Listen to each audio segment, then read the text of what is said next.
Bonjour tout le monde, coucou les amis, bonjour, bienvenue encore une fois sur ma chaîne de YouTube, Pauline Biola, vivant avec l'anémie SS ou bien la drépanocytose. Donc, bienvenue, je tiens à remercier tout le monde qui ont pu suivre ma première vidéo. Je tiens à remercier toutes les personnes qui se sont abonnées, tous ceux qui ont mis des commentaires, tous ceux qui m'ont appelé pour leur encouragement. En tout cas, je tiens à vous remercier. J'ai eu aussi à avoir des commentaires de la part d'autres anémiques que je ne connaissais pas, mais elles ont aimé la première vidéo en disant c'est bien de voir quelqu'un comme toi qui prend le courage de parler de la maladie. Donc, merci pour tout le monde qui ont pu commenter. Et pour ceux qui n'ont pas encore suivi la première vidéo, tout ce que vous devez faire, c'est aller sur YouTube, sur la case de recherche, taper tout simplement mon nom, Pauline M. Biola. Et la vidéo va apparaître. Donc, toutes les vidéos que je veux commencer à poster, il suffit juste de taper mon nom et vous allez pouvoir suivre les vidéos. Donc, c'est un peu ça. Et si vous entendez la musique dans la maison, c'est parce qu'aujourd'hui, c'est mon anniversaire. Donc, happy birthday to me. Happy birthday, Pauline. Yeah! Donc, c'est mon anniversaire aujourd'hui. Je suis vraiment émue. Je remercie le Seigneur d'être parmi vous aujourd'hui. Vous vous demandez sûrement qu'est-ce que j'ai fait pour mon anniversaire. Oui, je suis sortie. Je suis sortie avec des amis et puis je me suis acheté quelques cadeaux et j'ai eu quelques cadeaux aussi. Et puis j'ai soufflé les bougies. Je vais essayer de lancer une partie de la vidéo quand je suis sortie avec les amis dans cette vidéo ou dans la prochaine. Donc, on verra comment je m'adapte à ce nouveau skill. Comment vous dites, cette nouvelle adaptation de YouTube. Donc, on va voir. On va voir et donc je tiens à partager avec vous. Donc les commentaires aussi m'ont beaucoup aidé parce que pour moi c'était vraiment des conseils, c'était des encouragements, des idées. Donc merci à tous ceux qui ont pu me donner leurs idées et à tous ceux qui m'ont encouragé. Aujourd'hui en fait on devait parler de l'anémie SS. Elle-même la maladie, comment vous êtes affecté de la maladie ou quoi que ce soit, les facteurs qui induisent à la maladie ou aux crises. Mais j'ai décidé de faire un petit changement parce que je veux vraiment que l'audience soit connectée avec moi. Je ne veux pas seulement parler de la maladie, je veux que vous sachiez aussi quelles sont les difficultés que j'ai eu à parcourir dans ma vie avec la drépanocytose, que vous soyez un peu connecté. Qui est Pauline Biola? Donc, c'est ce que j'ai décidé de parler avec vous aujourd'hui parce que pour moi, c'est très important que vous sachiez un peu d'où je viens. Donc, c'est comme une petite biographie sur moi. Elle peut être en deux parties, dépendant de la longueur de la vidéo. Donc, aujourd'hui, on va parler de la biographie de Pauline Biola. Qui est Pauline Biola? Donc, je vais essayer de garder le français et au cas où comment vous dites, je mélange, oui, au cas où je mélange avec l'anglais, je veux essayer de garder ça dans la tête et essayer d'interpréter. Donc, je m'excuse d'avance, mais ça va venir. Le français va venir avec le temps. Donc, c'est un peu ça. Donc, qui est Pauline Biola? Pauline Biola, c'est moi. Bien sûr que vous savez que c'est moi. Je m'appelle Pauline Moulachi Biola. Je suis née le 27 août, blablabla. À vous de savoir quel âge je fais aujourd'hui. À vous de deviner et à vous de me laisser des commentaires. Me dire, ok, voilà, on pense qu'avec ton joli visage, tu fais cet âge ou tel âge. Donc, à vous de deviner, de me faire savoir. Et on va en parler dans la vidéo qui va suivre, ok?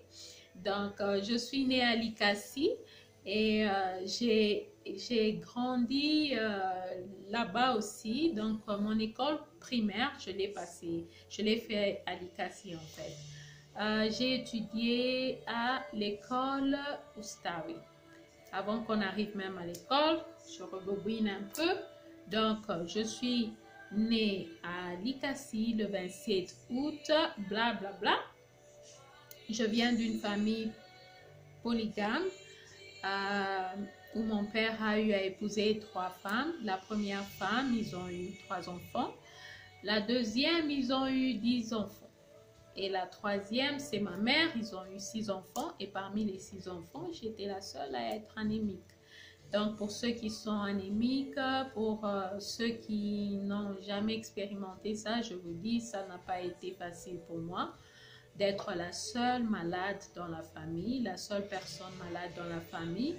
Donc, je voyais mes soeurs et frères en bonne santé, mais je tombais tout le temps malade, ce qui n'était pas du tout intéressant. Donc, comme je l'ai dit plus tôt, j'ai étudié à l'école Oustawi. Mon école primaire, je l'ai fait à Oustawi. Alors, c'était très difficile pour moi de s'adapter parce que tout le temps, je tombais malade. Et quand je tombais malade, je voyais que quand je disais au professeur que je ne me sentais pas bien, donc je voyais que c'était comme une urgence pour eux d'appeler soit maman ou papa de venir me chercher. Et donc, maman venait, la plupart des temps, maman venait me chercher et elle me donnait un médicament qu'on appelait Hydergine. Et puis elle faisait tout que je mange, que je bois beaucoup. Donc je ne comprenais pas en fait ce qui se passait. Et je n'avais même pas envie de demander. C'est pas que j'étais pas intéressée. Il n'y avait pas cette envie-là de demander. Tout ce que je voulais, c'est ne pas avoir des douleurs dans mon corps. C'était tout ce que je souhaitais. Alors, chaque fois que je tombais malade, c'était l'enfer parce que les douleurs là, ce sont des douleurs atroces, des douleurs que tu ne peux pas imaginer avoir dans ta vie. Mais j'ai eu ces douleurs-là et ça m'a affectée aussi pendant mes études, tellement que je tombais chaque fois malade. Il y a d'autres classes que j'ai répétées. Par exemple, ma 3e primaire, j'ai répété. Je me souviens, j'ai perdu ma mère quand j'avais 9 ans. Donc, j'étais encore en 3e primaire. J'avais répété la 3e primaire. Donc, maman est morte quand j'avais 9 ans.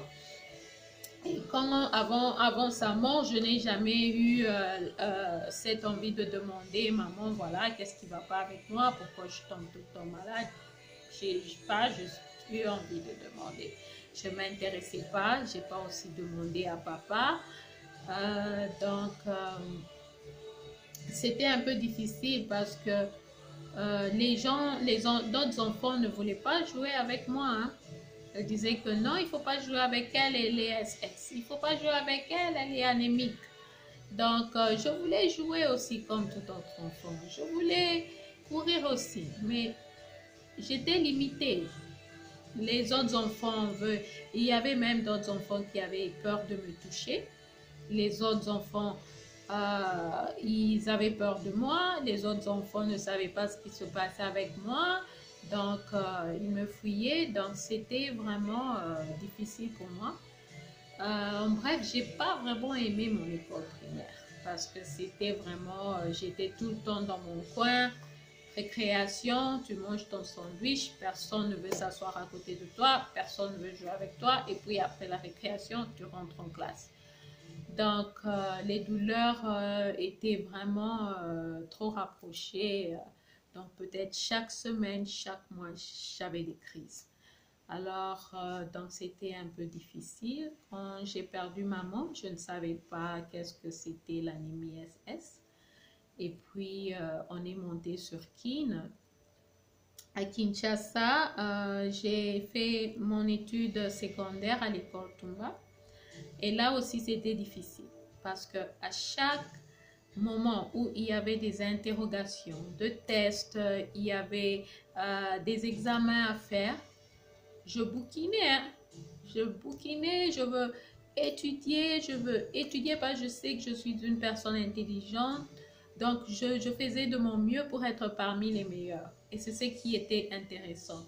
Mais malheureusement, avec la maladie, je ne pouvais pas trop donner de la connaissance que j'avais. Je ne pouvais pas. Parce que je veux bosser, je bosse, je bosse, je bosse, je bosse. Le jour de l'examen, je fais une crise, je rate l'examen.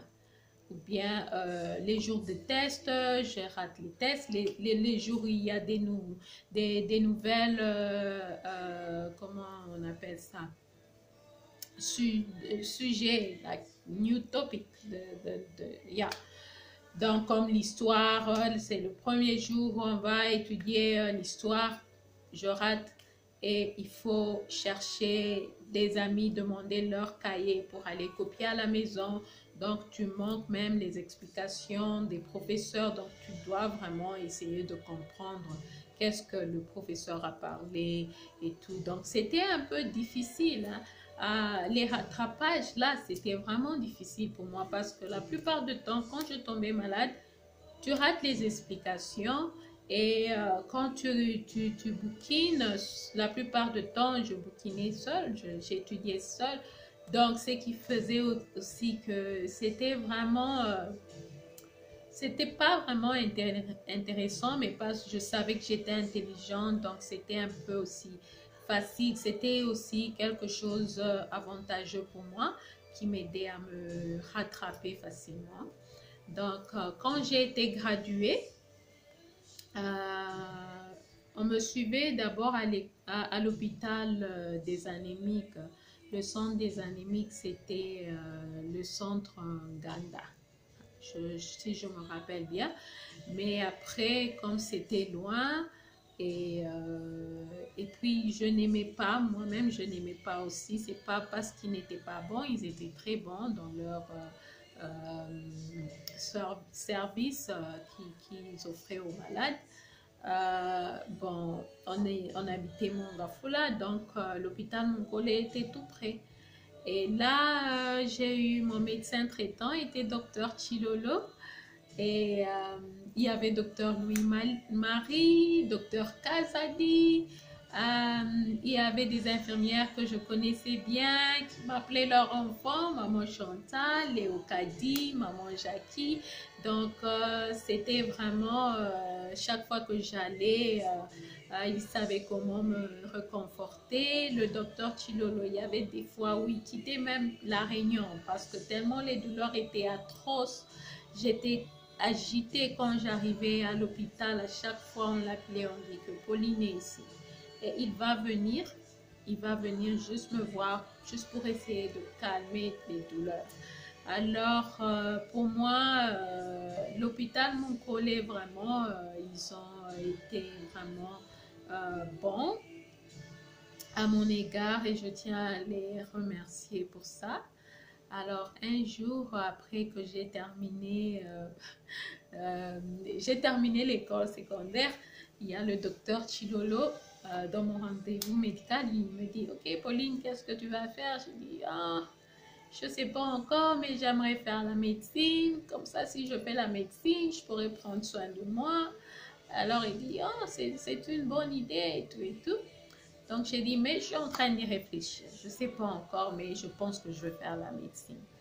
Alors, dans ma prochaine partie de la biographie, je veux vous dire si j'ai fait la médecine ou pas et quelles sont les difficultés que je rencontrais pendant le parcours de mon étude universitaire.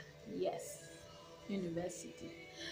Donc, c'est un peu ça et j'espère que vous allez aimer aussi la vidéo d'aujourd'hui. j'ai tellement beaucoup de choses à vous dire, à partager avec vous, mais malheureusement, je ne peux pas extendre ça pour 1 heure et tout, parce que je veux que vous soyez motivés. Ça doit être comme une série là, que vous avez cette envie de me suivre dans ma prochaine vidéo. Donc, en fait, dans la prochaine vidéo, vous allez découvrir si j'ai fait la médecine ou pas. Donc, on se revoit encore très bientôt et je vous fais des gros bisous et merci de m'avoir suivi. Bye, bye tout le monde, bye, bye, bye.